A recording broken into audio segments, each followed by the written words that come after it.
Hi everybody and welcome back to my kitchen. My name is Greta and I'm the dietitian at John Stadler Cancer Center. So I have another great recipe for you, and this time we are going to do stuffed peppers.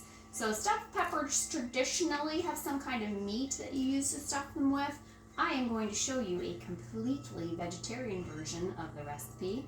And we're going to go ahead and get started because I have oodles of peppers. I picked this recipe because I grow peppers and I had so many of them, and I kept thinking, what can I do with all these peppers? So it doesn't matter what color you have. I mean, a variety is great. I've got some greens and reds because that's what I grew.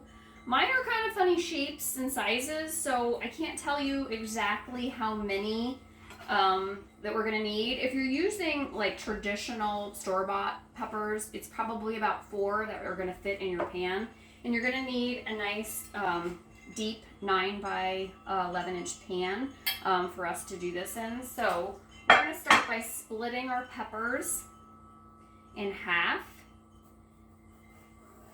and to avoid getting seeds everywhere, I kind of split it but leave the top intact and then break it open that way, and that way the seeds stay a little bit more contained versus just cutting right through. And we're gonna take the seeds out and then we set them in our baking dish just like this. So you do as many as it takes to fill your dish. I will say, when I wrote this recipe and I wrote the filling, I did end up with a little bit of extra filling at the end, which was fine because it actually was delicious with some scrambled eggs. But if you have nice big fat peppers, you may use up all the filling, but don't be surprised if you have a little bit left. And this is where you have to get creative too about fitting them in. It's kind of like a puzzle.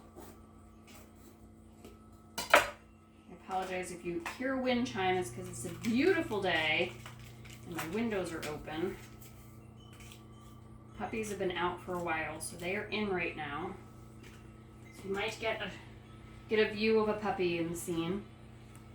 All right, I'm gonna put that one there. Take this core out. I'm always looking for ways to use seasonal things that are readily available. Because they're less expensive when they're readily available. They also are fresher and they taste better. Peppers are one of those foods, one of those veggies that is on the dirty list. So what does that mean? Well, there's a list that comes out every year from the Environmental Working Group. It's called the Dirty Dozen and Clean 15. So they actually test traditionally produced, meaning fruits and veggies that are produced with pesticides, and they test which ones have the highest pesticide residues, and those go on the dirty list. The ones that have low pesticide residues go on the clean list. So it doesn't really have anything to do with dirt. It has everything to do with pesticide residue. So it's a good tool to use when you're trying to decide which fruits or veggies that you should consider buying organic and which ones to consider buying conventional.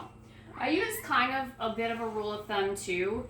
If it's something that you're gonna take the whole outside off, like an avocado or a banana, those tend to be things that are safer to buy traditionally grown, and those are ones too that often are on the clean list. Peppers, they're on the dirty list. So I tend to buy these organic, which I grow my own, and I grow organically, so I don't have to worry about the ones I grow in my garden. But if you're buying them at the grocery store, it might be an item that you consider buying organic, which is why you want to get them when they're in season, because the organic ones are going to be less expensive. All right, I'm definitely going to be using more than 4 peppers because some of my peppers are kind of little. They're sort of petite, so I'm actually going to fit more in my pan, which is amazing because I have peppers coming out my ears. I ended up with more pepper plants and more jalapeno plants than I had originally planned on, partially because I had a lot of volunteers. I had some jalapenos that volunteered, as I did tomatillos and tomatoes. All these other random things just kept popping up in my garden, which is great. But now I've got too much.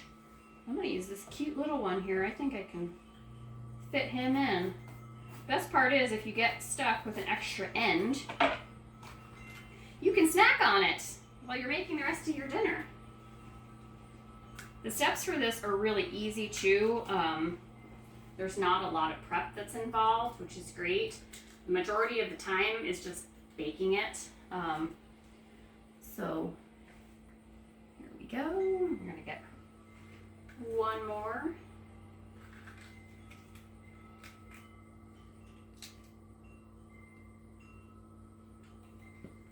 Look at that. Snuggied another one in there. All right. Peppers are done. All right, I'm gonna set this aside. I'm gonna come back in a minute and I'm gonna show you how to prep the rest of the ingredients. See you soon. Okay, so we're gonna prep the rest of our veggies that are gonna go in the stuffing. So right here I have a nice sort of medium-sized onion. We're gonna dice that up. Man, my compost bowl is really full. I probably should have emptied that already. So I have a confession. I thought that I had celery in my vegetable drawer, but I forgot that I used the rest of it to make chicken stock last week, and I'm out of celery. I also used my fennel bulb to make veggie stock last week, so I'm going to improvise from the original recipe, which I encourage you to do too. If you ever have a recipe in front of you and you're like, oh darn, I don't have something, be creative. Get into your veggie drawer and say, what do I have in here that I need to use up? And fill in with something else. So I don't have the celery or fennel, but I had a little container of mushrooms in my fridge that are desperately asking for a use. So why not? I'm going to add some mushrooms to this. So that is not part of the original recipe, but we're getting wild and crazy here, and we're going to improvise. And that is okay. Same goes with, you're going to add a can of beans. If you don't happen to have black beans and you have pinto beans, then add pinto beans. You add number one, what you enjoy, number two, what you have readily available. All right. So I am just dicing up my onion.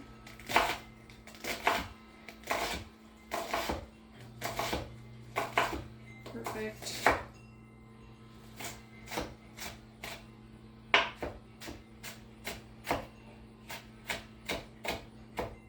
All right, onion's done. So it was about a cup of celery. I have a little 8-ounce container of mushrooms here. I'm just gonna kind of cut them into chunks because mushrooms, when they cook, they shrink. And I'll probably cut a little more than what I would for a cup of celery because these will shrink more than, for example, celery or fennel would.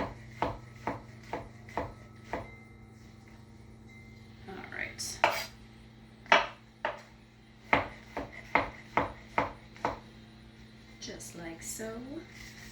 And really, you could change up this filling 100 different ways. The other thing that we're going to use here is some tofu, which is going to be like our kind of meaty protein component of this in conjunction with the beans. But other variations on stuffed peppers, a lot of them often use like whole grain rice, which you could use too if you wanted to. So you could change up the fillings. You could dice up some zucchini and put it in there. That would be delicious too. Okay. So I'm going to cut up the whole package because they're going to shrink. They're like shrinky dinks. I don't know, do they make shrinky dinks anymore? Those were so fun. dating myself now. All right, mushrooms are cut. Okay, we're also gonna do 3 cloves of garlic. And you know how much I love chopping garlic. It's my favorite sticky thing to chop. So I'm gonna go ahead and I am going to work on chopping up my garlic. And then we're gonna meet back over at the stove and we're gonna get this stuffing started. So I'll see you in a few minutes.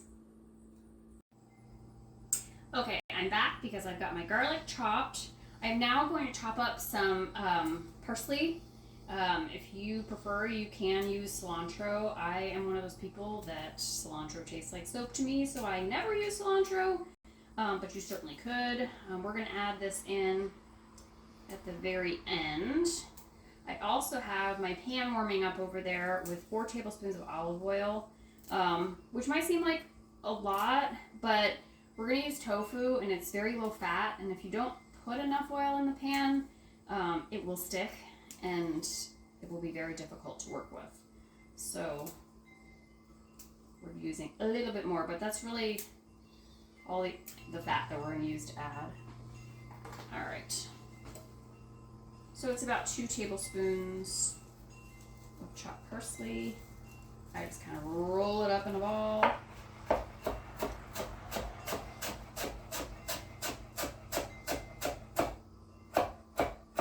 Chop away.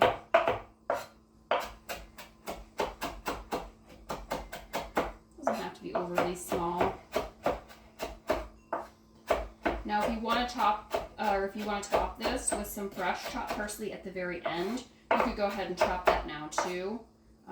Sort of a nice fresh garnish for the top. All right, we're gonna leave that there. We're going to take our mushrooms and our onion. I'm gonna come over to the stove. And my oil should be hot.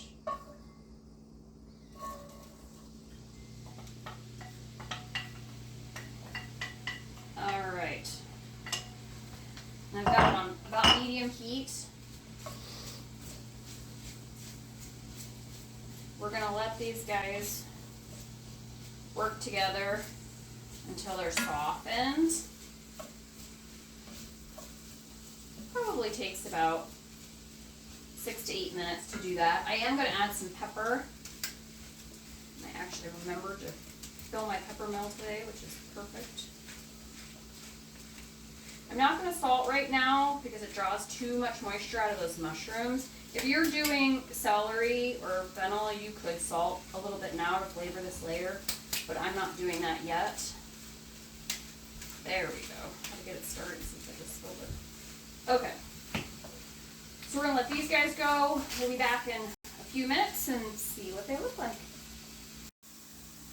Okay, I'm back. My onions and mushrooms are nice and softened. They are perfect. I'm going to go ahead now and add my garlic in here. Get that all off my knife, my spoon. Give that a stir in there. Then we're going to add the rest of our seasoning now. This is really going to up the flavors. When you work with tofu, it's like a sponge. So whatever you season with is what it's going to taste like. So we want to make sure everything is well seasoned. So I'm going to add a tablespoon of chili powder. This is mild chili powder. It's not going to be spicy. I'm going to add a teaspoon of dried oregano, which we have used before, so it's in your pantry, I'm pretty sure. I'm going to add a teaspoon of either sweet or smoked paprika, whatever you have, or your preference. Mine is always smoked. And a teaspoon of cumin, which is one most of us have in our pantry. All right. Give them a stir until our garlic is just fragrant. That smells really good. All right, so now we're going to add our tofu. So I'm using Firmest tofu. This is local Iowa tofu. We don't have to worry about squeezing all the liquid out of the tofu. We don't want the excess, so whatever is in the bottom of the bag or the container, discard that. And then what we're going to do is just sort of break it up. You can do this with your spoon, with a masher. I just do it with my hands and just sort of break it up in here. Once it starts cooking, we can break it up a little bit further. But it's amazing how when you break it up and it mixes with all of these flavors, it really does sort of mimic or take on the texture of meat. And you'll be really surprised. You won't miss the meat because of having the tofu in here. And then the beans will add just another layer of really rich meatiness. You certainly can omit the beans if you're not a bean person, but I think they were a nice addition. All right, just like that. Then I'm going to add this is a can of drained and rinsed low sodium black beans. And then we're just going to let this all sort of work together. Make sure the tofu gets all the seasonings. You can see my dog is here smelling this, thinking it's something that he wants, and he lets me know it's tofu. It's not me. But it smells good, Mom. All right. Then we need a little bit of liquid in here. So I'm going to go ahead and add about a half a cup. I'm using veggie stock. I measured out, I'm going to need a little bit more later too for put in the bottom of my pan. So I'm reserving about a quarter cup to put in the bottom of my pan with my peppers. There we go.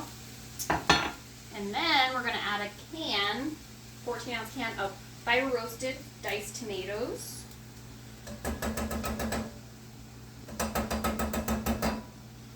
You could use fresh chopped tomatoes if you have a lot of tomatoes right now, like I do. I probably should have done that.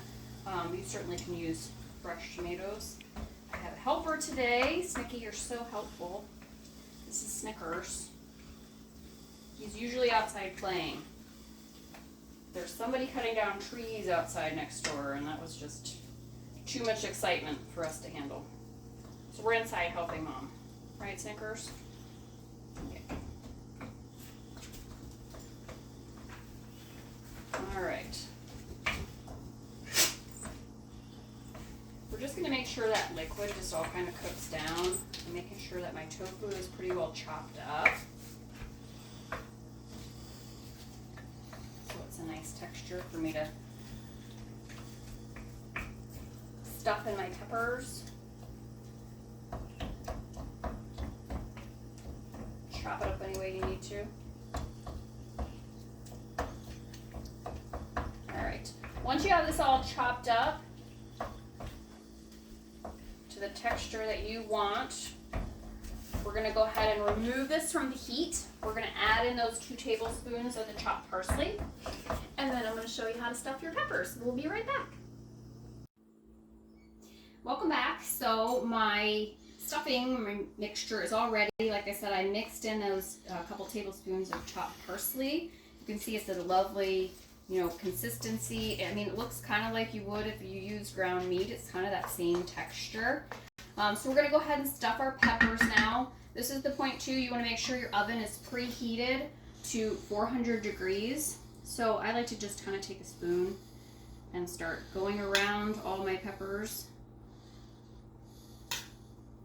Now don't panic if you have extra stuffing, because like I said, it's delicious served up the next day with some scrambled eggs for breakfast, or put it over some spinach and rice and make a grain bowl.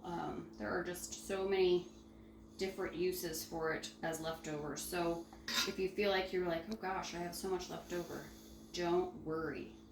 It's delicious leftover. Or you can save it, and when you serve your peppers, then you can serve up a little extra stuffing with them too, which is wonderful. I'm always afraid I'm not going to have enough, but I always have tons, so you will have plenty. Like I said, if you have fatter peppers than mine, then you might be able to hold a little more. I had some kind of petite little guys here.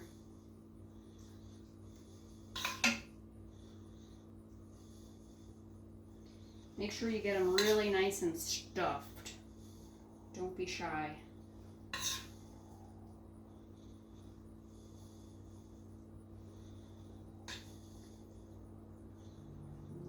It smells so good. Like the stuffing by itself just smells so good. All right. So once I have these all good and stuffed, I'm gonna go ahead and cover them tightly with some foil. I'm gonna get them into that 400-degree oven. We're gonna cook these. They're gonna steam inside of that foil and get those peppers nice and cooked. It's gonna take about 35 to 40 minutes. And then we're gonna come back and we're gonna top them with a little bit of cheese. So right here I've got some mozzarella cheese shredded. Like I've said before, buy the block and shred it yourself. That pre-shredded stuff has starches added to it so that it doesn't stick, which then makes it not melt very well. It also is cheaper to buy the block, so that's another good reason to buy the block. So take the extra few minutes to shred your own cheese. It's totally worth it. So we'll be back in about 35 to 40 minutes to see what they look like. All right, I almost forgot. My peppers are all stuffed now. Remember that reserved quarter cup of veggie stock I said that we were saving? I'm gonna go ahead and pour that in the bottom of my pan. That's gonna really help these peppers kind of steam up in there. So don't forget to add your liquid. I almost did. So I'll see you back in a little bit. Okay, I'm back because it's been about 25 minutes and I'm ready for the big reveal. So, take my foil off. Oh, they look good and smell good. Look at all that. Make sure my stuffing's not stuck. Oh, they look great. So as long as your peppers look like they're getting sort of tender, the juices in the bottom are sort of bubbling. If you're able to spoon up any juices and put them onto the peppers, you can do that. I've got these packed so tight, there's no way I'm gonna get in there. So we're gonna go ahead and top with about a cup of cheese. Now, if you wanna keep this vegan, you certainly can use vegan cheese.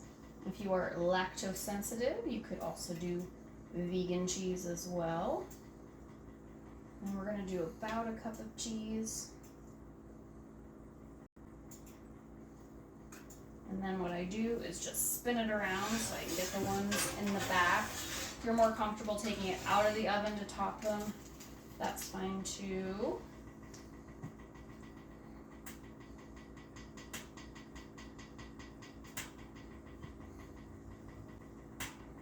I'm just using some part skim mozzarella cheese. Make sure everybody gets a little bit on top.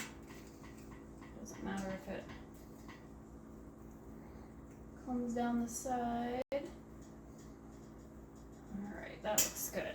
Alright, so I'm going to put these back into this 400-degree oven until that cheese melts. That's just going to take about 5 to 10 minutes. We'll come back and see them when they're done. Hi everybody, I am back because my peppers are done. So it was about 5 minutes. All my cheese is melty over the top and everything's bubbly and delicious. I would let these sit for about 5 minutes so that they can cool and then go ahead and serve them up hot and you've got dinner. So thank you for watching and enjoy.